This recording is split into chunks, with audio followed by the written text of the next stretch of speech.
Salut à tous et bienvenue dans cette vidéo. Voilà, nous sommes à un jour de l'ouverture de la campagne Campus France 2022-2023. Voilà, donc je fais cette vidéo pour faire le point avec vous sur toutes les différentes étapes, sur tout ce qui va se passer dans cette procédure, tout ce que vous n'allez, les étapes que voilà, tout le monde vont subir durant cette procédure. Voilà, c'est tellement intense et voilà, donc vous devez le faire avec beaucoup de rigueur et beaucoup de sérieux. Donc je fais cette vidéo, on va parler des différentes étapes, on va un peu débriefer sur les différents modules que vous allez aborder au cours de la procédure, avec quelques conseils à l'appui bien évidemment. Donc je recommence la vidéo après le générique.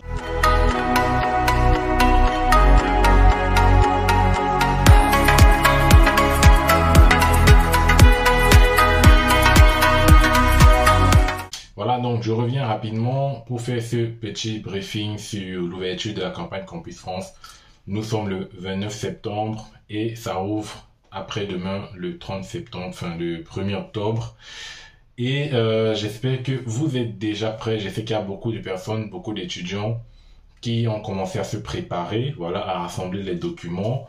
Je sais qu'il y a aussi certains qui ont rassemblé une partie des documents et qui sont en train de chercher les autres documents qui leur seront nécessaires pour finaliser, pour faire leur campagne. Voilà.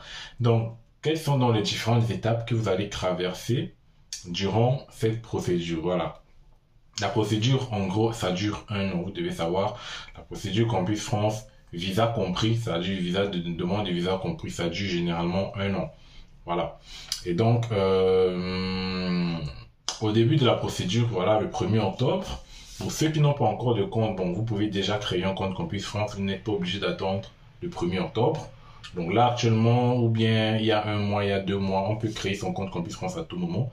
C'est juste que vous ne pouvez pas encore le remplir. C'est à partir du 1er octobre que vous pourrez remplir ou modifier votre compte Campus France. Voilà.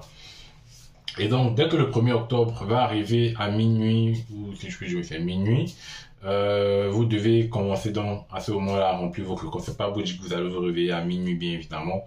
Donc, vous devez remplir votre compte, les informations personnelles si ce n'est pas déjà fait. Pour ceux qui ont les dossiers encore validés, les dossiers de l'année, de la session précédente qui n'ont pas encore été dévalidés, vous devez appeler Campus France pour leur demander de dévalider, ou plutôt ça se fera automatiquement. Donc si ça ne s'est pas fait automatiquement, appelez Campus France pour qu'il puisse dévalider votre dossier, sinon vous ne pourrez pas le modifier. Voilà, donc la première étape déjà de cette procédure, c'est que vous allez commencer à remplir votre compte Campus France, notamment au niveau du panier de formation. Dans la partie « Je suis candidat ». Donc vous allez remplir le panier de formation, vous allez remplir les choix de filière, voilà. Vous allez remplir la lettre de motivation, vous allez remplir qu'est-ce qu'il y a encore à remplir, les informations personnelles, ça s'est fait déjà juste avant.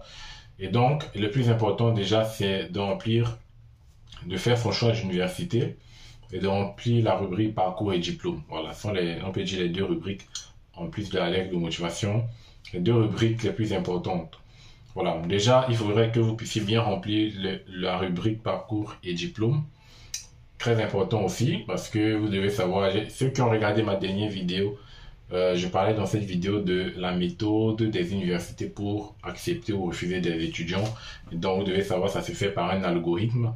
Donc, essayez d'avoir un dossier assez clair, parce que l'algorithme, lui, va essayer de chercher si vous avez les éléments qui ont été programmés automatiquement, donc c'est-à-dire les éléments programmés pour sélectionner les candidats. Voilà, donc toutes les années doivent être justifiées. Ça, c'est la première des choses à savoir. Aucune année blanche. Donc, si vous avez une année blanche et que vous ne parvenez pas à la justifier, ça va être un peu problématique, mais vous devez quand même absolument dire ce que vous avez fait pendant une année où vous n'avez pas fréquenté. Voilà, c'est la première des choses à savoir. Une fois que tout est bien rempli au niveau des parcours et diplômes, Donc, on va quand même rappeler, si vous postulez pour une licence 1, vous commencez à partir de la seconde. Si vous postulez pour une licence 2, vous commencez à partir de la terminale. Si vous postulez pour une licence 3, à partir de la terminale bac, voilà. Et ainsi de suite.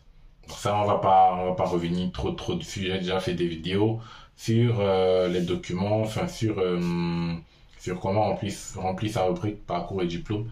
Mais je ferai encore une vidéo dessus, voilà, en direct, pas en direct live, mais pour vous montrer comment remplir soigneusement sa rubrique pardon, parcours et diplôme. Voilà. Et donc, une fois que vous avez rempli votre rubrique parcours et diplôme, il faut remplir son panier de formation. Le panier de formation, c'est en fait les universités que vous devez choisir sur Campus France. Voilà. Donc, les universités à choisir, bien évidemment, c'est après avoir étudié si, bien évidemment, on respecte les prérequis, si l'université est bonne pour vous ou pas. Voilà. Donc, une fois que cela est fait, de remplir la lettre de motivation. Voilà. Donc, quand vous faites des copier-coller de vos lettres de motivation, étant donné que ce sont étant donné que ce sont, on a l'habitude juste de modifier le nom de l'université dans la lettre de motivation et faire un copier-coller. Voilà. Donc, rassurez-vous vraiment parce qu'il y a des étudiants qui font des copier-coller mais qui laissent toujours le nom de l'université d'avant. C'est-à-dire, vous avez fait une lettre de motivation pour l'université de Lyon. Vous faites un copier-coller pour l'université de Perpignan, par exemple, et vous laissez l'université de Lyon au niveau de l'université de Perpignan. Donc là, c'est un peu, voilà, ça cause problème et ça vous met peut-être dans le trou. Donc vérifiez vraiment en faisant des copier-coller de vos lettres de motivation que tout soit correct. Voilà. Une fois cela fait, une fois que vous avez vérifié que vous respectez les prérequis, choix d'établissement fait, une fois que vous avez tous vos documents, le test de langue, bien évidemment, n'oubliez pas à joindre votre test de langue, c'est obligatoire, DEF, DALF ou TCF. Qu'est-ce qu'il y a encore? Je pense que ce sont vraiment les grandes parties de cette procédure. Si vous avez un CV, n'hésitez pas également. Et à ce moment-là, vous pouvez soumettre votre dossier. Donc, une fois que votre dossier est soumis, Campus France doit valider. Une fois que c'est validé, vous pouvez passer l'entretien. Donc ça, c'est la prochaine étape, le passage de l'entretien Campus France. Donc avant cette étape, c'est d'abord la validation. Une fois que c'est validé, il y a l'entretien Campus France juste après. Voilà, et l'entretien Campus France, on fera également une vidéo dessus parce que je ne peux vraiment pas vous donner tous les détails dans cette vidéo, sinon on va passer plus d'une heure. Voilà.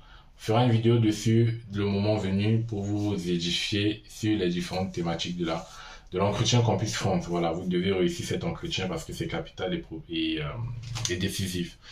Donc, après l'entretien, votre dossier sera envoyé, sera validé d'abord une deuxième fois et vous allez recevoir un mail de fin de procédure qui vous dit, voilà, pas totalement de fin de procédure, mais un mail qui vous dit que votre dossier sera transmis aux universités.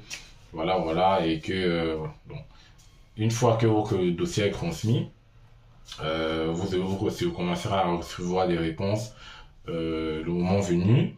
Et voilà, si vous avez une réponse positive, c'est la demande de visa qui voilà, il y a encore des étapes, bien évidemment, vous complétez la partie je suis accepté sur Campus France. Voilà, vous remplissez la partie je suis accepté.